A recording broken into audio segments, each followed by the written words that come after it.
Picture class, we're going to look at how to find the direction angle, and the thing that you need to see here is it says degree, so you're going to need to switch to degree mode. And I'm going to go back down here and switch to the real numbers. So if you recall, the tangent of an angle is the y coordinate over the x. So I'm going to just give you a visual of this. This is I is left to right, j is up and down. So we went negative 7 square root of 3 in the x direction, this way. And then we went up 7. So we're up here.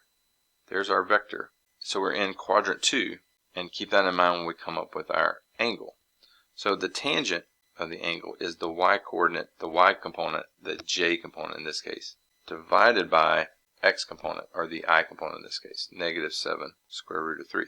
So simplifying, this would be equal to 1 over negative square root of 3, and then rationalizing by multiplying top and bottom by that square root of 3. To get the square root of 3 out of the denominator, I end up with the negative square root of 3 over 3. Right? But the important thing is that we're in quadrant 2. So I could use inverse tangent here to come up with an angle, but that would put me in quadrant 4. Remember, because inverse tangent only returns values in quadrants 4 and quadrant 1. And then I would have to add pi to get there, but I could also just look on my unit circle. So I'm in quadrant 2, so I'm somewhere over here in between these two angles. So it's got to be one of these three, if it's a special angle, and this is. So if you recall the three values within the quadrants that tangent takes on, the steepest one is going to be the square root of 3. So because this is negative, it's the negative square root of 3. The one in the middle is always 1.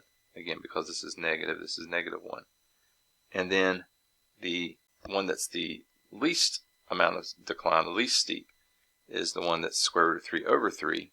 And again, because it is falling left to right, it's a negative. So those are the three values of tangent in quadrant 2. And so it's the 150 degrees that gives us our direction angle here, because that matches the negative square root of 3 over 3. So there is our direction angle, 150 degrees into quadrant 2. Oh yes, and if I want to check with my calculator, so I could do inverse tangent, like we talked about. Inverse tangent of, again, the y component, or the j component, the number in front of j, divided by the number in front of x. Now you got to be careful here, you need parentheses around this. So negative 7 square root of 3. The reason you need parentheses is because that's multiplication, and without the parentheses, it's going to divide 7 by negative 7, and then multiply that, which is negative 1, times the square root of 3. And you'll get literally the reciprocal of what you should get here. So make sure you're putting, if there's operations like that, multiplication in this case, in the denominator, you need to put it in a parentheses when you're writing it out left to right like this. So it's going to give me a negative 30 degree angle because it's inverse tangent. It can't return a positive angle for a negative value that goes inside.